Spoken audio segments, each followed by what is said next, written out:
무선 마이크에 배터리가 다 달아져 가지고서 배터리 없어요. 독일이 통독이 되기 전에, 통일되기 전에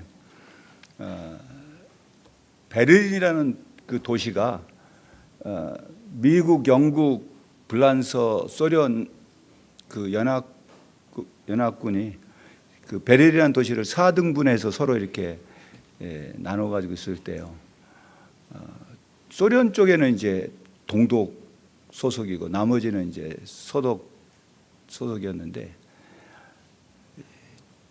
사람들이 자꾸만 동독에서 서독으로 넘어온단 말이에요. 그때는 자유롭게 처음에는 왕래도 하고 그랬어요. 그러다 보니까 철조망을 이렇게 쳐놨습니다. 이제 철망으로 이렇게 해가지고 해놔니까 어떤 일이 벌어진가 하면은 이산 가족이 자연스럽게 생겨죠. 근데 딸이 결혼을 해가지고서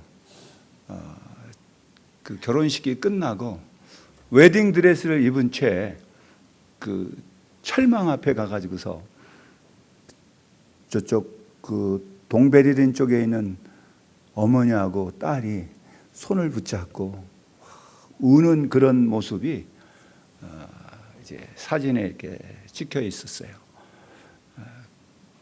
그래서 저쪽에서 넘어오는 사람들이 참 많았어요. 그러다 보니까 이게 조금씩 이게 또 강화가 되면서 벽을 쌓기 시작했습니다. 근데 벽을 처음에는 이렇게 큰 높은 벽으로 쌓은 게 아니라 뭐 나무로도 쌓고 그렇게 하다가 보니까 어떤 일이 벌어진가 하면은 자동차를 타고 오는데 자동차를 아주 장갑차처럼 유리창 앞에다가 유리로 된 데는 전부 쇠 그 판을 갖다가 탁 달고 운전대에서 볼 수 있도록 구멍을 몇 군데 이렇게 딱 뚫어놓고서는 그냥 그대로 돌진해서 넘어온 차가 있었어요. 그게 그 전시관에 가면은 그 차가 전시가 돼 있기도 하고 그랬는데 어떤 일이 또 있었는가 하면은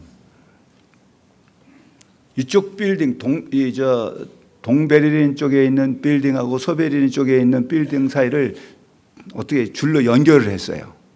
그래서 연결해 가지고서 이제 사람들이 밤중에 이렇게 넘어갑니다. 그쪽으로.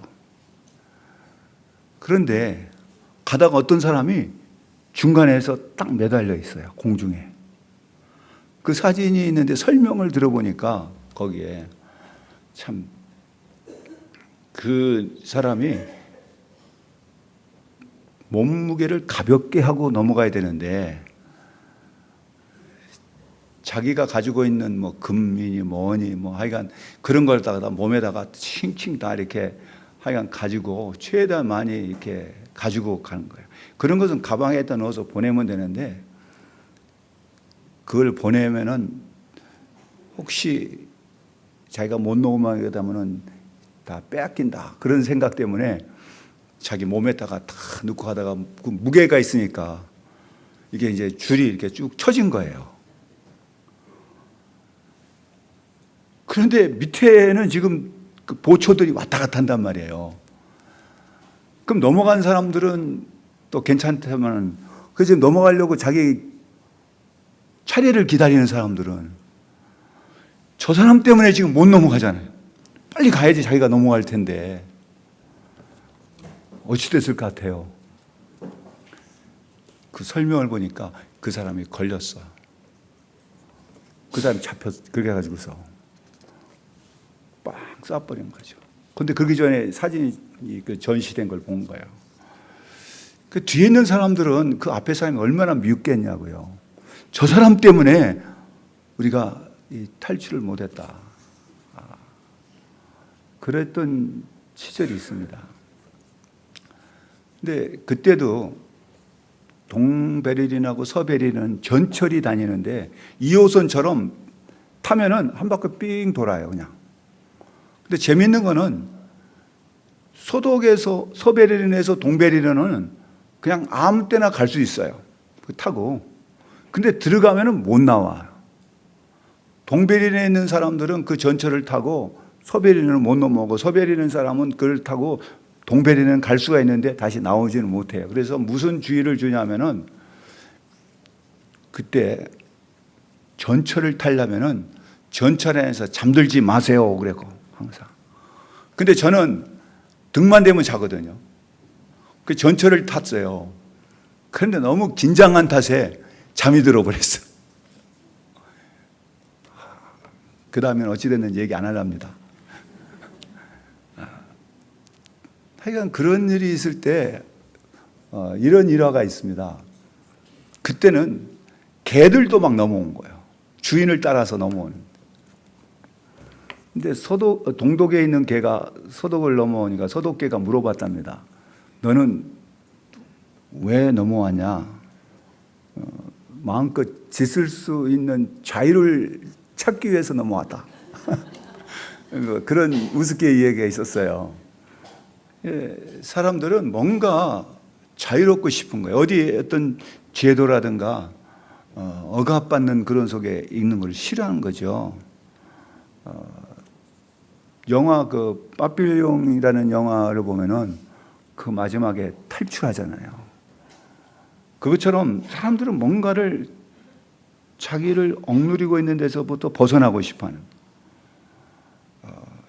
정말 이 부조리된 사회, 그런 그 부조리 속에 사는 현대인의 모습을 그하면은 이방인으로서 어떤 감옥, 어떤 벽 안에 있는 그런 모습으로 벽 속에 갇혀 있는 그런 것으로 표현도 했었는데요. 그러니까 자유는 목숨을 걸고 쟁취할 만큼 소중하다는 거죠. 1967년 4월 21일에 소련의 독재자인 스탈린의 딸이 미국으로 망명을 했습니다. 그때 미국의 기자들이 물어본 거죠. 당신은 소련에 있으면 영웅의 딸로서 대우를 받고 살만한데 뭐라고 이렇게 미국까지 왔느냐고 했더니 자유롭고 싶어서 그랬다고. 여러분, 정말 여러분의 삶은 자유롭습니까? 우리가 예수를 믿으면은 사도 바울이 말한 것처럼 죄와 법에서 어떤 형벌에서 해방됐다고 하는데 우리의 심령에 정말 자유가 있느냐?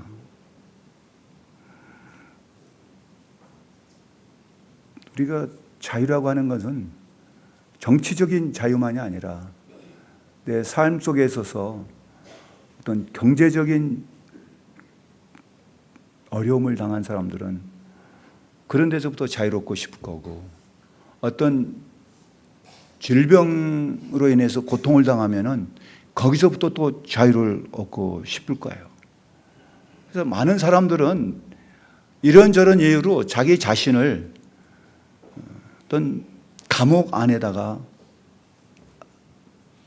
갇힌 그런 삶을 삽니다. 감옥 안에 자기를 넣어놓고 거기서 나오고 싶어하는 그런 모습이라고 볼 수 있습니다.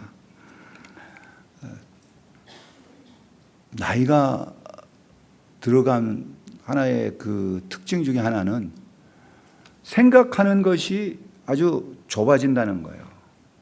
그래서 자기가 생각하면은 그것이 그냥 옳은 것이라고 생각해요. 젊은 시절에는 이런저런 걸 다 보면서 또 생각도 하는데 나이가 들어가면서 그런 것들이 자꾸만 이제 없어지고 한 가지를 생각하면은 그거 이상으로는 다른 생각이 자꾸만 안 들어오는 거예요. 그러다 보니까 지금까지 자기가 생각했던 것이 옳다고 하는 그 주장을 결코 굽히지 않아요. 그러다 보니까 뭐가 하냐면은 집안에서도 자녀들하고 뭐가 생기냐면 갈등이 생겨요. 그러면은 나이가 드니까 섭섭한 마음이 안 들죠. 그러니까 내가 나이 들었다고 나를 무시하는가 보다. 그러면 그 자녀가 미워지는 거예요. 또 며느리가 무슨 말 한마디 하면은 이 며느리가 내가 나이 들었다고 또 나를 무시한 게 아닌가, 그런 생각을 갖게 되는 거예요. 여러분, 지금 이 시간에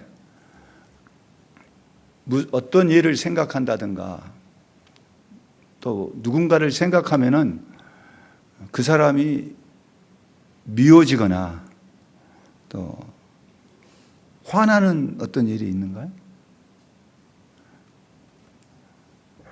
그걸 우리는 하나의 분노라고 얘기할 수 있어요. 근데 분노는 굉장히 힘이 세요. 이 화라는 것이 얼마나 힘이 세냐면은 나를 감옥 안에 그냥 갇히게 만들어요. 내 스스로가 분노의 감옥 속에 내 스스로가 들어가가지고 거기서 나오고 싶어 해도 나오지를 못해요. 그게 좀 강해지면은 우울증에 빠지기도 하고, 그것 때문에 또 누군가가 옆에서 그냥 한마디 했는데 별 얘기도 아닌데 그것 듣고 화가 나가지고 그 사람한테 그냥 분풀이를 막 하는 경우도 있고, 그런 일이 사회에서 곳곳에서 일어나고 있습니다. 네. 오늘 말씀 중에 보면은 큰 아들의 모습이 이 분노의 모습이에요. 한번 보십시다. 뭐라고 하고 있는가? 자, 27절, 28절을 같이 한번 읽어보겠습니다. 대답하되 당신의 동생이 돌아왔음에 당신의 아버지가 건강한 그를 다시 맞아들이게 됨으로 인하여 살찐 송아지를 잡았나이다 하니 그가 노하여 들어가고자 하지 아니하거늘 아버지가 나와서 권한대 그랬죠. 그가 뭐 했다 그랬어요? 노했다. 당신의 동생이 돌아왔다고 얘기를 하고 있어요. 그런데 이 형은, 큰아들은 분노한 거예요.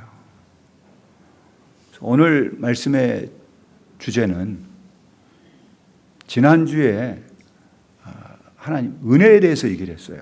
은혜는 무조건적인 용서로서의 그 모습 속에 초청받은, 잔치에 초청받은 사람들,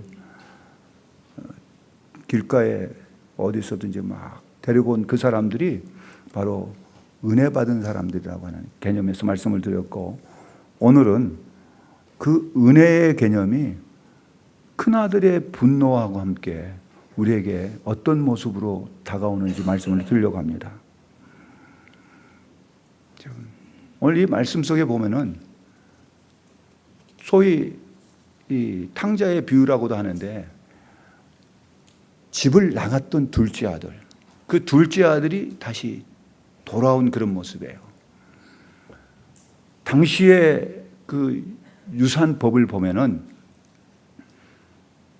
큰 아들은 그 아버지의 재산의 3분의 1을 가질 수가 있고, 아들이 둘일 경우 작은 아들은 3분의 1을 가져요. 근데 이 아들이 자기의 몫을 달라고 그랬어요. 그리고 가지고 와서 다 써버렸어요. 그리고 이젠 더 이상 버틸 수가 없으니까 자기 집으로 돌아오는 거죠. 그 모습을 본 아버지가 너무 기뻐가지고서 그 아들을 받아들이면서 살찐 송아지를 잡아서 잔치를 벌린 겁니다. 그런데 그 소식을 들은 큰아들, 그 둘째 아들의 형은 분노한 거예요. 왜 분노했을까? 왜 이 큰아들이 분노했는가?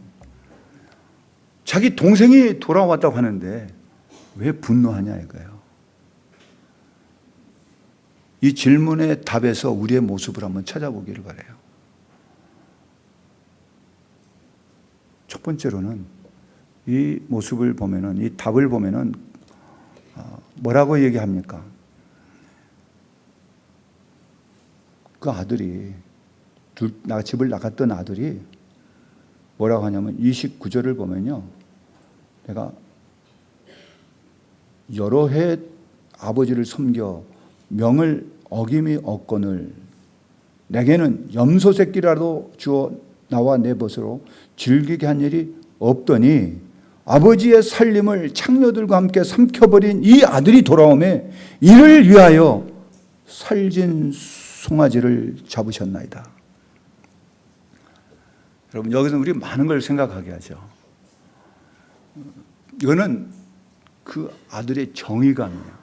그 아들 잘못한 거 없어요, 지금. 아들이 뭐 틀린 얘기 한 거 없어요. 아들은 할 이야기를 한 거예요. 큰 아들은 자기는 수년 동안 피땀 흘려서 일하는데 이 자기 동생이라고도 하지 않아요. 이 아들, 아버지 아들은 아버지 살림 가지고 나가가지고서 정말 허랑방탕하게 다 써버리고 돌아왔는데 살찐 송아지를 잡아준다니요? 그게 이 큰아들을 굉장히 분노케 하는 얘기예요. 이 큰아들의 입장에서는 그럴 수 있는 거죠. 큰아들의 입장에서는 자기 모습을 이렇게 비교해 보면 나는 열심히 일해도 나한테는 염소 새끼 한 마리도 안 잡아주더니 이런 아들을 위해서 살찐 송아지를 잡아주더니 이거는 너무나도 자기하고 차별 대우한다는 거죠. 이럴 수가 있습니까?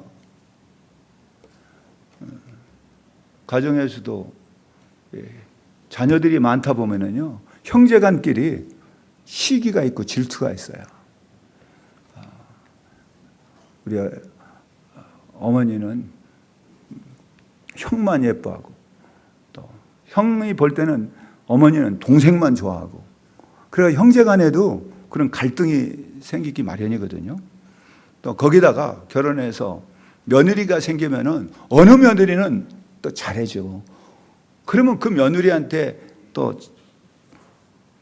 그 시어머니나 시아버지가 뭔가 잘해주면은 상대적으로 왜 나한테는 이렇게 하고 쟤한테는 저렇게 하느냐. 지금 그런 모습이 이 큰아들의 모습이에요. 교회 내에도 큰아들과 같은 사람들이 많은 거예요.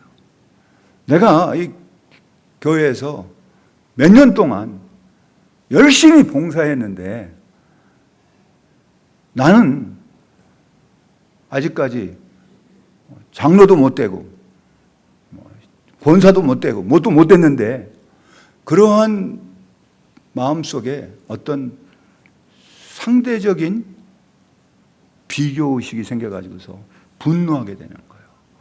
그래서 그 사람이 아무 잘못 없고 동생은 형한테 해를 끼친 거 별로 없어요. 형의 몫은 지금 그대로 있어요. 아버지가 이제 내 것이 다 너 것이다. 동생은 자기 거 가져가서 쓰고 왔을 뿐이야. 형의 것을 더 많이 가져간 것도 아니고 야곱처럼 형 에서가 받을 무슨 장자의 그 복을 뭐 뺏어간 것도 아니고 자기가 받아야 할 걸 미리 받아서 그냥 쓰고 온 것인데 거기에 대해서 분노한다는 거예요. 오늘 시대의 모습이 바로 그런 모습인 것 같아요. 이 사회 속에도 그런 사람들이 참 많아요. 지금 큰아들과 같은 사람들이.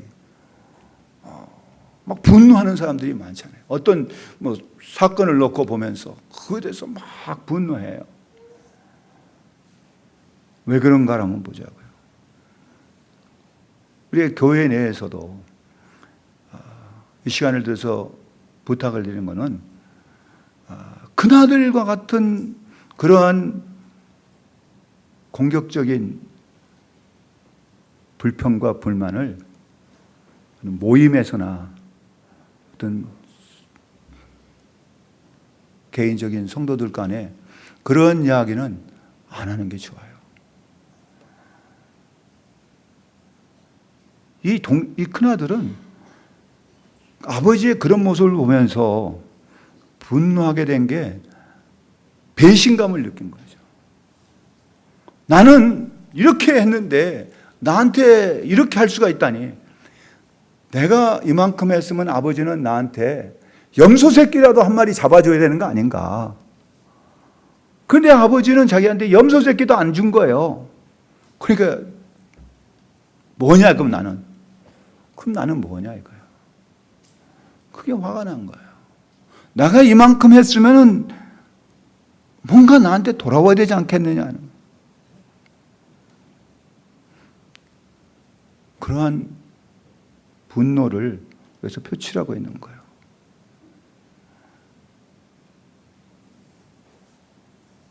나가서는요, 큰 아들은 자기가 부당 대우를 받는다고 생각하는 거예요. 자기가 받아야 할 대우는 이 동생보다도 살찐 송아지보다도 더 큰 거를 자기가 받아야 되는데 자기한테 준 거는 아무것도 없는 부당한 대우를 지금 받고 있다. 이 부당한 대우를 개선해달라는 그러한 하나의 아버지에 대한 불만일 수 있어요. 우리가 신앙생활 하다 보면 그러잖아요. 하나님, 이럴 수가 있습니까? 저는 이런 일을 교회에서 주님을 위해서 내가 시간을 드리고 물질을 드리고 이렇게 봉사했는데 나한테 돌아오는 거는 왜 이런 게 돌아옵니까? 왜 나한테는 다른 사람, 그러지 못한 사람들에게 주는 것만큼도 왜 나한테 안 줍니까? 그러한 것이 우리 마음속에 있을 수 있어요. 그러다 보면은 우리의 신앙생활이 재미가 없는 거예요. 일하는 것이 재미가 없죠. 이 동생의 입장에서는 그냥 왔지만은 형의 입장에서는 그동안에 내가 피땀 흘려서 일한 것이 뭐냐 이거예요. 여러분, 그러한 것이 바로 현대인의 모습 속에 있다고 하는 거예요. 그게 우리 심령 안에도 그런 것이 있어요. 그러다 보니까 거기서부터 내가 자유롭지 못합니다. 그런 것은 어떤 것으로 그 마음을 대체할 것이 없어요. 그 어떤 것으로 그 마음을 채울 수가 없어요.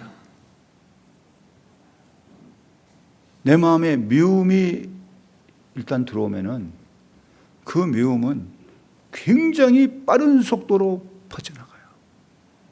그래서 이 미움이라고 했을 때 그것은 나로 하여금 내 삶 속에 분노하게 만들 때 그 영향력은 어떻게 퍼져나가는가?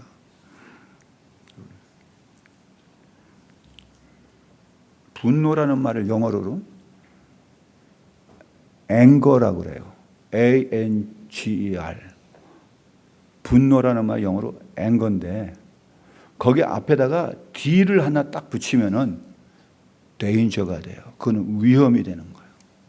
그래서 분노는 위험하다. 글자 하나가 붙고 안 붙고에 따라서 의미가 확 달라져요. 분노하게 되면은 그는 다른 사람에게 영향을 주기 전에 내가 가장 큰 타격을 받습니다. 미국의 그 서부 지역에 가면 광야들이 이렇게 사막 같은 데 있는데 영화에도 보면은 그 지나가다가 방울뱀을 만나는 경우가 있어요. 방울뱀이 꽈리를 틀고 있으면서 꼬리를 들고서 탁 흔들면은 탁 그런 소리가 나요. 그 방울뱀이 물었다면은 아주 치명적이에요. 그 독이 그냥 얼마나 강한지 그 물렸다면 곧 죽어요. 그런데 이 방울뱀을 잡는 방법이 저는 시도는 안 해봤지만은 그 글을 읽어보니까 그렇게 나와요. 방울뱀이 화가 나면은 화가 막 극도로 났을 때는 자기를 물어버린대. 그래서 죽는다는 거예요. 여러분, 화에 자기가 어떤 자기의 그 화를 못 이겨서 막 가슴을 치고 벽에 부딪히고 막 그런 사람들도 있잖아요. 일산의 어느 백화점에서 실제로 있었던 일이요. 쇼핑을 하고 나오는데 그 정문 앞에 나오는데 경보가 울렸어요.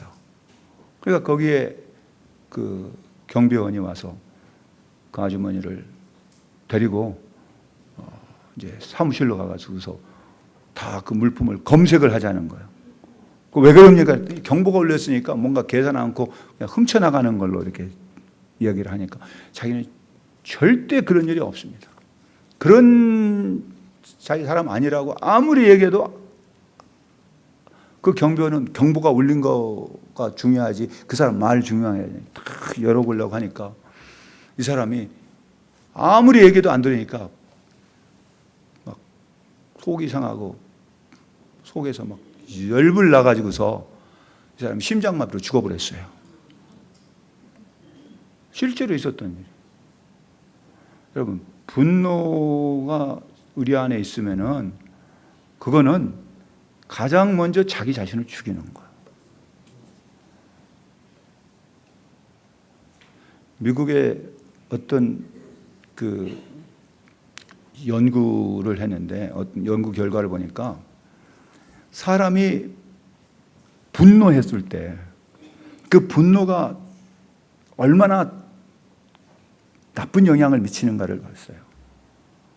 그래서 어머니가 아이한테 수유할 때 분노했을 때 그 모유에서 독소가 나온다는 거예요.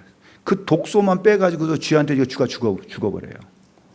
그리고 막 분노한 사람들의 그 막 숨을 숨 때 그걸 모았어요. 1시간 동안 그거 있는 걸 모아가지고서 거기에 대해서 독소만 빼가지고서 보니까 80명을 죽일 수 있는 독소가 그 안에 있다. 사람이 화가 났을 때는요, 그 옆에 가면 안 돼요. 그 사람한테 품어져 나오는 숨에서 품어 나오는 독소가 잘못하면은 나를 죽게 할 수도 있어. 그래서 부부의 행복 중에 꼭 기억해야 할 건 뭐냐? 부부가 싸울 때 함께 화내지 말라. 서로 화나면은 할 말 못 할 말 하다가 서로 죽을 수가 있어요. 여러분, 이 분노는 정말 나만 아니라 다른 사람에게도 굉장히 큰 데미지를 줘요. 피해를 주는 거예요. 창세기 4장을 보면은 인류 최초의 살인 사건이 나오는데 그게 누구냐면 형 가인이 아벨을 죽인 거잖아요. 근데 그 원인이 뭔가 그걸 보면은 그게 분노였어요. 그게 누구에 대한 분노냐 하면은 하나님께 대한 분노예요. 왜 하나님 동생의 제사는 받고 내 것은 받지 않습니까? 왜 동생은 사랑하고 나만 사랑하지 않습니까? 이제 질투심이라고 할 수 있죠. 그게 바로 형 가인으로 하여금 동생을 죽이게 하는 이유가 된 거예요. 여러분, 화를 낼 때 분명한 어떤 근거가 있고 화낼 만한 이유가 있다 할지라도 여러분, 그 분노 때문에 개인만 아니라 그 사람이 속해 있는 자기의 가정과 그 주변 사람에게 엄청난 피해를 입힌다는 사실을 알아야 돼요.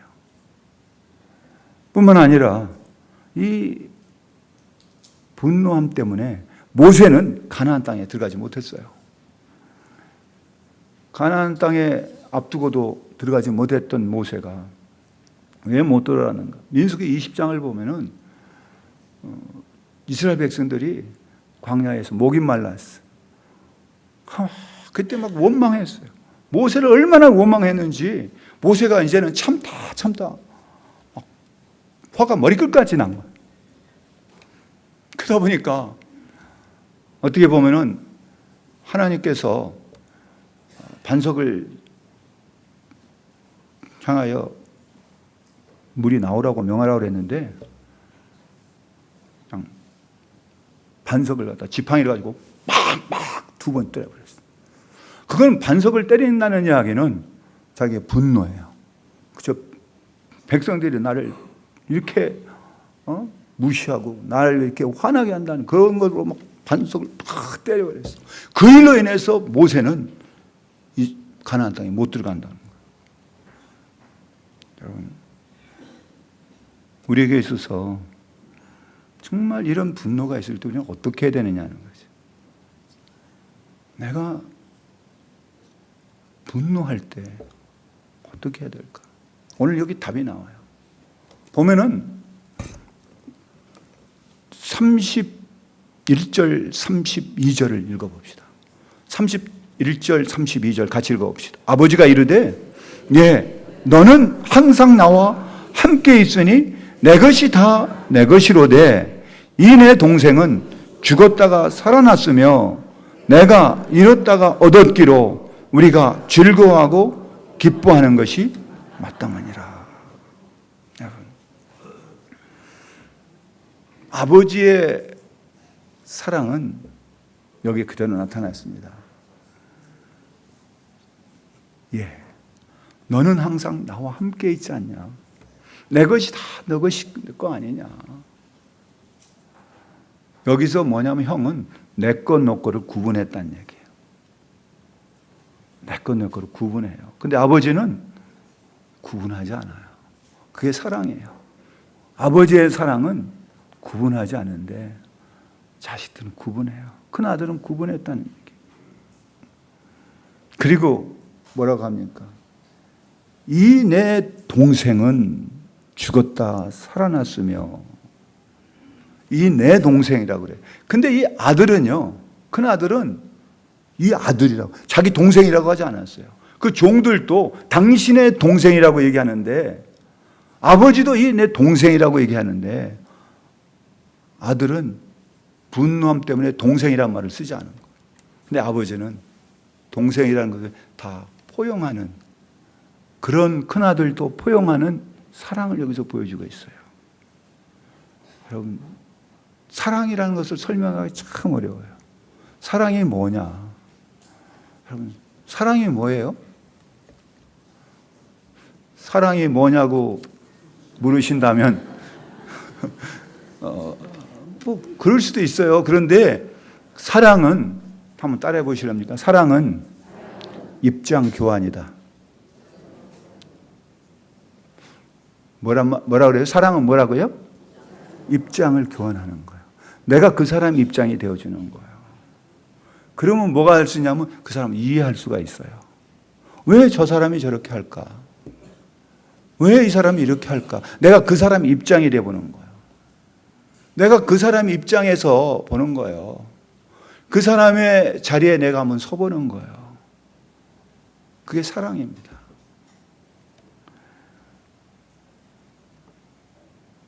이 큰아들은 자기의 자리만 있어요. 동생의 자리에 서보려고 하지 않아요. 그러니까 이 큰아들은 정의감에 불타 있는 거예요. 여러분, 정의가 나쁘다는 건 결코 아닙니다. 이 큰아들 잘못한 거 아니에요. 근데 이 큰아들한테 부족한 게 뭐냐면은 동생의 입장이 되어보질 않은 거예요. 여러분, 오늘날 교회 안에서도 이 사회에도 큰아들이 많은 것이 문제예요. 여러분, 교회는 큰아들도 있어야 되지만은 작은 아들이 마음 놓고 올 수 있는 데가 교회예요. 근데 작은 아들이 오니까 큰 아들이 확 그래봐요. 교회에 이런 사람이 왔어요. 그런데 큰 아들이 된 기존의 교인들이 그 사람에 대해서 막 공격을 하면 이 사람이 갈 데가 어디 있겠어요? 이 동생이 어디로 가겠어요? 여러분, 그 사람 입장이 되는 겁니다. 우리 새순교회는 그야말로 큰 아들도 작은 아들의 입장이 되어주는 그러한 교회가 되기를 간절히 소망합니다. 그럴 때 우리 교회가 정말 소망이 있는 교회가 될 겁니다. 여러분, 그 사람이 입장이 되어준다는 게 사랑이라고 했어요. 근데 이 사랑한다는 말을 미국 사람들, 영어를 사용하는 사람들하고 우리말을 사용하는 사람들하고는 차이가 있어요. 제가 2부 시간에는 내가 불러가지고서 나와서 한번 하라고 그랬는데 여기 지금 부부가 같이 앉아있는 들 한번 옆에 보시고 옆에 자기 아내한테 남편에게 뭐라고 얘기 한번 해보세요. 뭐라고 얘기합니까? 김상철 지사님이 지금 뭐라고 한마디 한 거든 뭐라고 그러셨어요? 뭐라고 하냐고? 뭐라고 한번 해보시라고. 지금 내가 무슨 얘기 했냐면 사랑은 입장 교환이라는 얘기를 했어요. 그러니까 무슨 얘기를 자기 옆에 있는 사람한테 하라는 얘기일까요? 입장 교환이라는 얘기를 하라는 얘기가 아니고 나이가 들었지만은 한번 해보세요. 우리나라 사람들은 그래요. 꼭 말을 해야지 알아듣냐고. 말 안 해도 되는데 말은 해야 맛이에요. 해야 돼요. 근데 영어로는 사랑한다는 말을 뭐라고 합니까? 그 정도는 아시죠? 영어로 뭐라 그래요? I love you, I love you. 그런데 이게 잘 보세요. 오늘 주보에도 잠깐 나와 있는데요. 주보 칼럼에 써 있어요. 영어 사랑한다는 얘기가 I love you예요. I하고 나가 당신 사이에 뭐가 있냐면은 사랑이라는 단어가 둘이를 연결시켜줘요. 내가 사랑함으로써 나의 실체를 알게 되고 내가 당신을 사랑함으로써 내가 누군지를 알게 된다는 그런 표현이 I love you예요. 그런데 이 영어권에서 보면은 러브가 딱 빠져버리면 뭐만 남아요? 사랑이 빠지면 I, you만 남아요. 그걸 뭐라고 하냐면요. 우리말로 하면 이혼이야. I하고 you만 남잖아요. 그게 연결고리가 없어요. 따로따로가 돼버려요. 그런데 이 둘이를 연결해 준 게 사랑이라는 것이 연결시켜 준단 말이에요. 그 연결고리가 끊어지면 끊어진 다리예요. 그러니까 그게 뭐냐? 디보스라고 영어로. 이혼이 되어버리는 거예요. 그러니까 이 영어권에서 사랑이 식으면 서로 이혼하게 돼요. 그런데 우리말 할 때는 우리가 뭐라고 합니까? 우리는 고백할 때 뭐라고 고백을 해요? 우리 신 목사님, 사모님이 저기 없지만은 여기 사모님이 있다고 하고 뭐라고 얘기해요? 사랑해. 그 옆에 아내가 있으면은 김상철 집사님 뭐라고 해요? 뭐라고 했죠 지금요? 들으셨어요? 여보, 우리 여보라고 불러요. 이게 얼마나 아름다운 말인지 몰라요. 아름다운 보석이라는 얘기. 나의 아름다운 보석. 그러면서 우리의 고백 속에, 우리말의 고백 속에는 내가 너를 사랑한다 그런 말 안 해요. 그냥 뭔만 합니까? 사랑해라. 그 속에는 사랑이라는 속에 나와 너가 그 속에 들어갔어요. 그래서 하나가 되어버렸다는 이야기예요. 그래서 우리나라 사람 사랑이 빠지면 둘 다 죽음이에요. 나가 너를 그 속에 들어가가지고 뭐냐면 그래서 한국 사람들은 무슨 말을 좋아하느냐 하면은 우리라는 말을 좋아해요. 우리 집. 뭐 할 때 우리가 되는 거예요. 그 말 속에는 서로 이해한다는 거예요. 그 사람 입장이 되어준다는 얘기예요. 말은 그렇게 하는데 행동은 그렇게 안 할 때 많죠. 그러나 우리의 문화 속에는 그런 게 담고 있어요. 그런데 성경 속에도 그거 지금 얘기하는 아버지가 말하는 그 속에 이 내 동생은 죽었다가 살아났으며 내가 잃었다가 얻었기로 뭐라 그러죠? 우리가 즐거워하고 기뻐하는 것이 마땅하다. 우리가 너와 나와 동생이 다 함께 즐거워하는 것이 뭐라고요? 마땅한 일이다. 여기서 마땅하다는 것이 정의예요. 하나님의 정의는 사랑이에요. 용서고 용납이고 그걸 받아들이는 거예요. 큰아들의 정의는 죄를 지적하는 거예요. 그런데 아버지의 정의는, 하나님의 정의는 죄를 지적하는 게 아니라 그를 용납하고 받아주고 그걸 덮어주는 거예요. 바로 그게 아버지의 사랑이에요. 그게 뭐냐? 은혜입니다. 그 때문에 우리는 어떻게 해야 되느냐? 이제부터는 그 사랑 안에서 거하고 은혜 속에서 거하는 사람들은 말을 할 때 조금 생각하면서 할 수 있어요. 유순한 대답은 분노를 쉬게 한다는 말도 있어요. 잠언 15장 1절에 있는 말씀은 또 그런가 하면은요, 우리가 화가 났을 때는 10가지 세라고 그랬어요.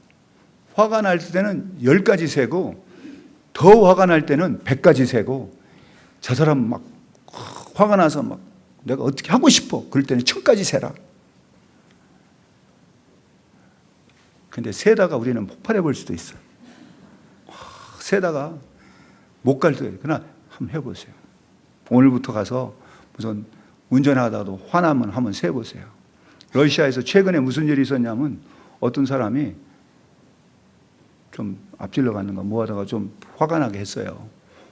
그러니까 이 사람이 앞에 가니까 문 열고 나오니까 그 사람을 쳐버렸어. 치고 그냥 뺑소니 해버려요. 그런 일이 벌어져. 화가 나니까 막 그냥 그 문 열고 나온 사람을 치고 가버린다는 거예요. 여러분, 지금 이러한 분노와 이런 것들이 우리나라에만 문제가 아니라 세계 곳곳에 일어나잖아요, 지금. 이 사회가 뭐가 필요하냐면 사회적인 정의가 필요한 게 아니고 하나님 사랑이 필요한 거예요. 하나님의 정의는 사랑이에요. 우리 새순교회에 하나님의 정의가 필요합니다. 우리가 만났을 때 어떤 모임에서도 어느 성도를 향하여 누구를 향하여 막 큰아들처럼 막 얘기할 수 있어요. 여러분, 그 소리를 듣고 교회를 떠나는 사람도 있다는 사실이에요. 여러분, 그런 모임에 갔다가 오히려 상처를 받고 교회에 오면은 그런 것이 다 덮어질 줄 알았는데 교회에 오니까 다른 게 뭐냐? 여러분, 우리의 모습이 큰아들의 모습이 아니라 아버지의 모습 되기를 간절히 소망합니다. 내 마음에 들지 않아요. 내 마음에 정말 내 기대에 어긋나게 할 수도 있어요. 그러나 내 모습이 큰아들의 모습으로 살아가기보다는 둘째 아들의 모습으로서 한번 입장을 바꿔놓고 생각해 보자고요. 그럴 때 내 삶의 모습이 달라질 겁니다. 여러분 속에 있는 그런 분노가 변하여 하나님의 사랑의 은혜로 채워지기를 주 예수 그리스도의 이름으로 축복합니다. 기도하겠습니다.